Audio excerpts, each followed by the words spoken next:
start chatting a little bit about whipping cream first.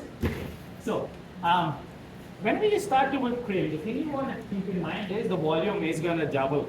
Okay? So, your mixing bowl, anything that you're using, make sure it's under half of that because the volume is going to get higher. If you fill it all the way up, try to whip cream, one, it's going to take longer. Also, as it's getting more volume, it's going to just begin to overflow. So, it's not very convenient when you're trying to do it.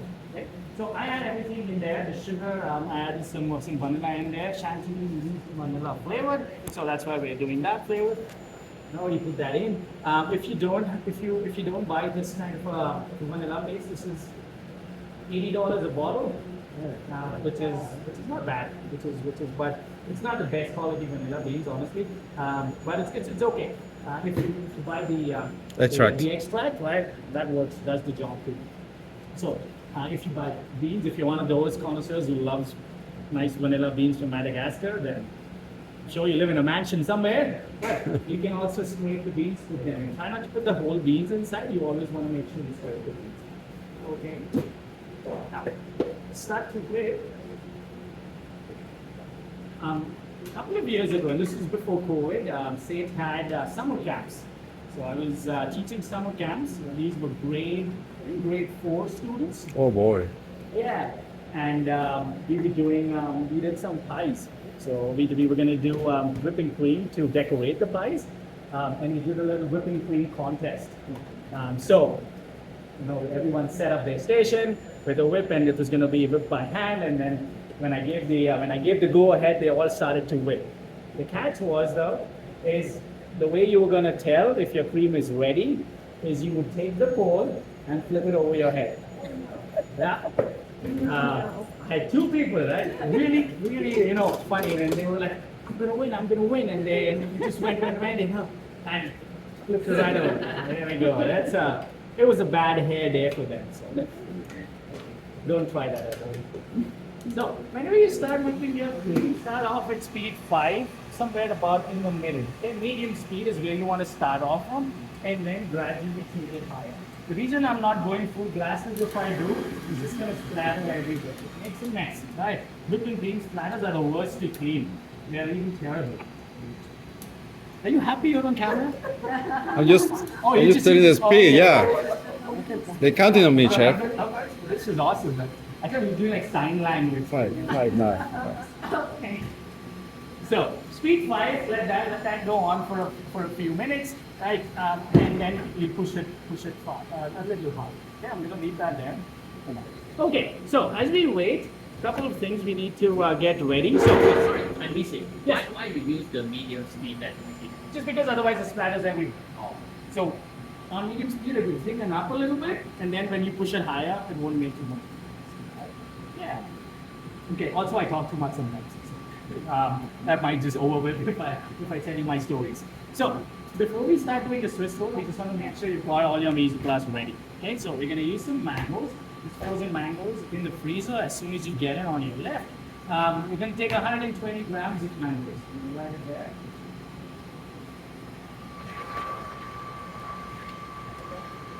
Anyone's allergic to mangoes?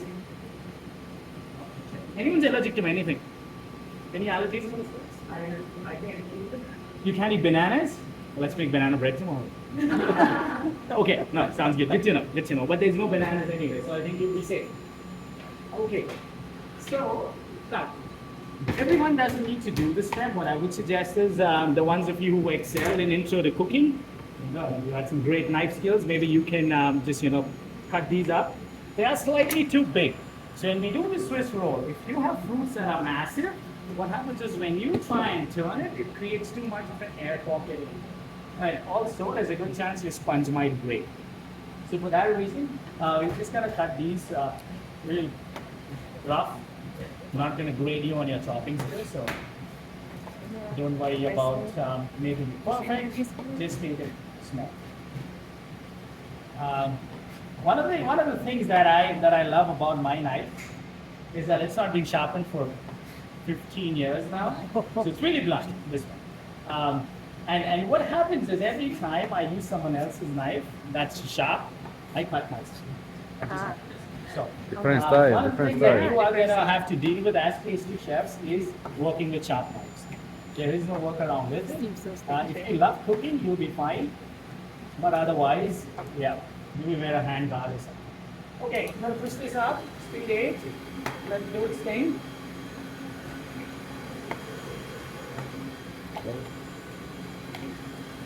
Now, with these mangoes, they are a lot easier to chop when they are frozen. If they defrost, they get really slimy and difficult to work with. So I would suggest keep them frozen and then just pull them out when you need them. Makes our life a little easier.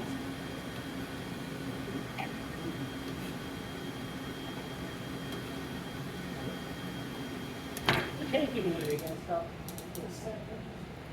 So I can show you what that looks like. Oh, you're pointing a 0? Yeah. I think I would figure it out, right? Hey, you know what? I mean, no. yeah, true, you know, you never know. You'll be Sometimes you still impressed. think maybe the machine's just a silent, you know, it's just working like a Tesla. Have you ever stood beside a Tesla? You can barely hear anything. It scares me. It's not how cars should be. Okay, so if you were doing a mousse, right? This is kind of the consistency that we would be looking for. See, it's still going to be pouring. It is heavy. It's, you know, it feels like it has a little air in it. But that's what I will stop with. I would then use a whisk and whip it up by hand so I can control how much is going. Especially when you're doing a mousse, because there's going to be a few more ingredients going in it. As you can see, it's not even close to being pipable at that point. So I'm not going to worry about that right now. But when it comes to that speed, when it comes to that speed, then you want to just be with your cream, right? Don't walk away from it because it goes from being soft peaks, hard peaks, to separating very quickly. Right? So the longer you can wait next to it, the better it's going to be. Okay. So you can see there's a little bit of difference. Just get one of those, you know, fancy voices that every time you turn it, it says what speed it is at. Yeah. So a little bit stiffer, you see. So this is what you wouldn't even call this a peak formation yet. So this is still kind of a little under, but that would be perfect right now to doing your moves. That's the stage where you want it to be.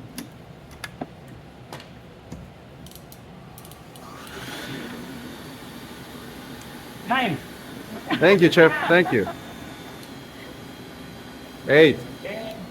7, 3, 2, 1, 0. There you go. Okay. As I said, it goes pretty quick. Okay. Now, look at that. It forms a peak, but it just tips over. Right? Oh, That's your okay. soft peak. Right? So when you pull that out, the peak's going to be there, but when you turn your whisk, gradually it's just going to fade away. Right? So this is good consistency if you're doing like a dessert in a glass or somewhere where you're going to pipe dessert between layers. Right?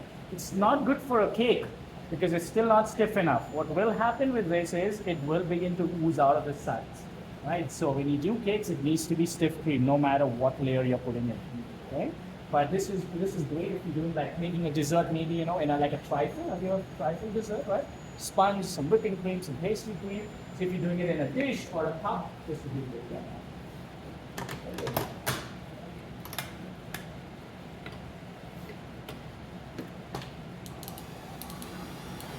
Speed it. 8.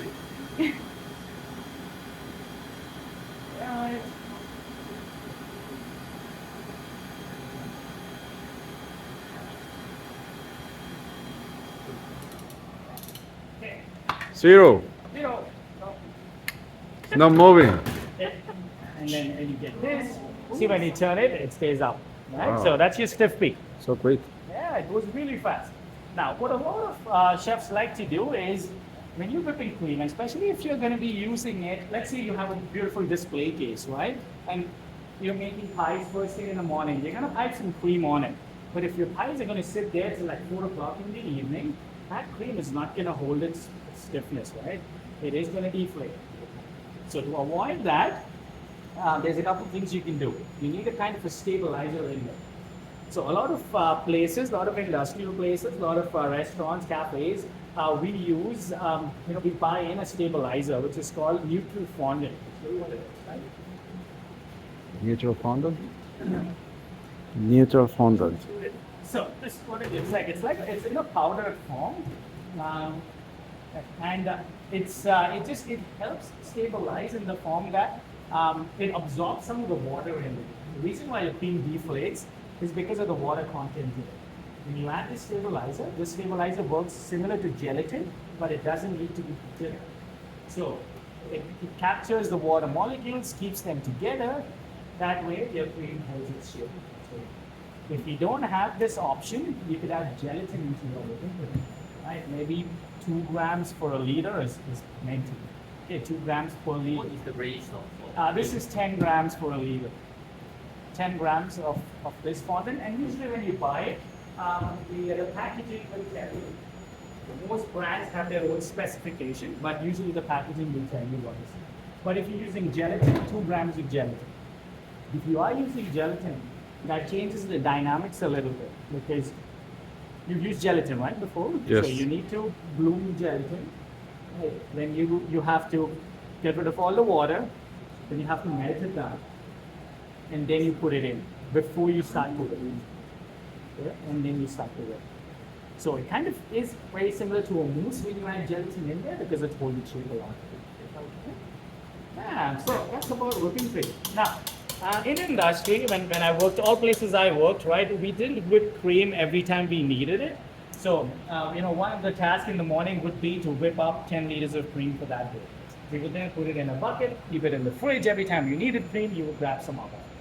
But every time you grab cream out of it, it's deflated. So you will need to take it in a bowl and just whisk it that up. Okay? So the cream that I have whipped for you, which is inside, you're going to take 250 grams of that cream. Okay? And that's going to be just for inside, not for the piping on the top. Just for your filling. So yeah. And with 250 grams, you're going to take it in a bowl and just whisk it. Whip it up a little bit so that it gets stiffer. Again, you don't need to do it individually. You can do it for the group. That way it makes life easier. Okay. I'm just going to use this cream here since I have it.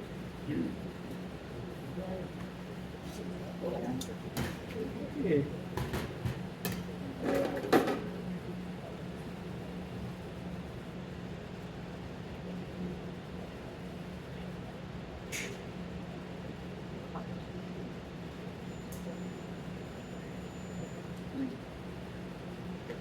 Right, 250 grams.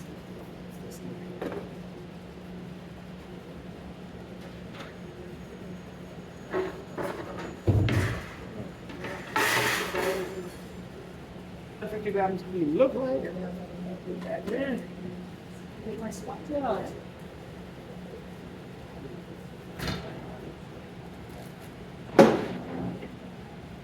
Now, this one is going to be sticky, so I recommend putting some gloves on. Also, when you work with cream, right, you get cream everywhere. At home, yes, you can lick it off your hands. Don't do it in a professional workplace. It just looks weird. People stare at you and go like, what are you doing? When I worked in Abu Dhabi, I was a chocolatier there at the restaurant, which is at the hotel. The restaurant was called the Chocolate Gallery. So it was a chocolate shop. We did all desserts, everything with chocolate. It was an open kitchen, so we had a glass wall, 3 sides. And yeah, you were inside there doing chocolates, doing bonbons, making desserts, everything you did. So you had to be super cautious, right? Because you can't, even if you sometimes you just like if you taste it right, you just maybe use your hand, or you just use your knife or something, like you do something that's not a mandate, right? And people are watching you from outside. And that's also the time that I realized what zoo animals feel like. Because there you are inside and everyone's on the outside tapping on the glass and they're making funny faces at you. And you're inside, we're like, seriously, like I can understand what you're trying to do, but it's not fun anymore. People can be weird. Okay, so this guy, leave it here. Now, we're going to leave that parchment paper at the bottom to the very end because that's going to be crucial to keep our sponge together. Okay? When you do a sponge, ideally you don't want it to be too thick.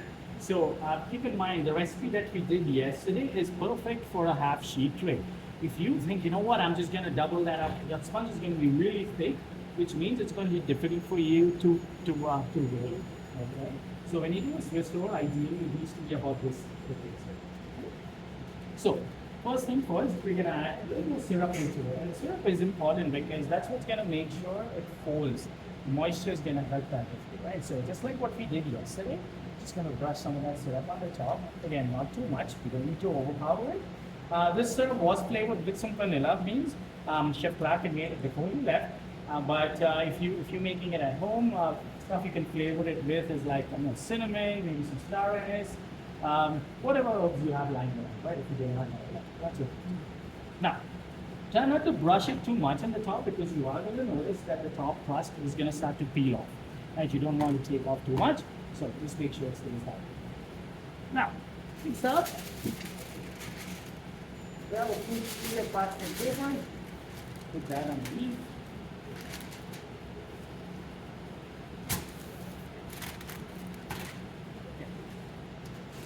Now, we're going to fold it with the long ways facing you.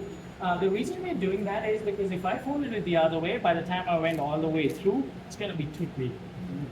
And if it's something like a cylinder or a pipe and it's so big, like when you cut it sometimes, it just doesn't hold the shape and it falls out.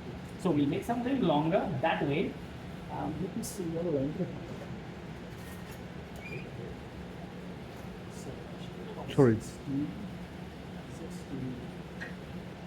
So what I'm hoping we do is once we trim it off, even if we get about 14, so we do maybe 6 and 6, and then you should have a 2-inch piece that you can take home with you. Right? So, you get to try something. Okay, so 6 and 6. get that ready. I thought I was taking everything home, chef. Take everything home. Just I don't know how you're gonna hide it. I don't know how you're gonna eat so much. That's a lot. Well, I'm gonna take it home here. Then that's up to you. You'll Yeah. have to be stretched out of here. I think I don't think you can walk home with 2 Swiss rolls in your belly.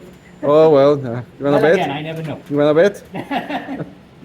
Okay, so 250 grams of cream. We're gonna take all of that. I'm just trying to think, did I forget something? Oh wow. Take all of that. Huh. Okay. Set.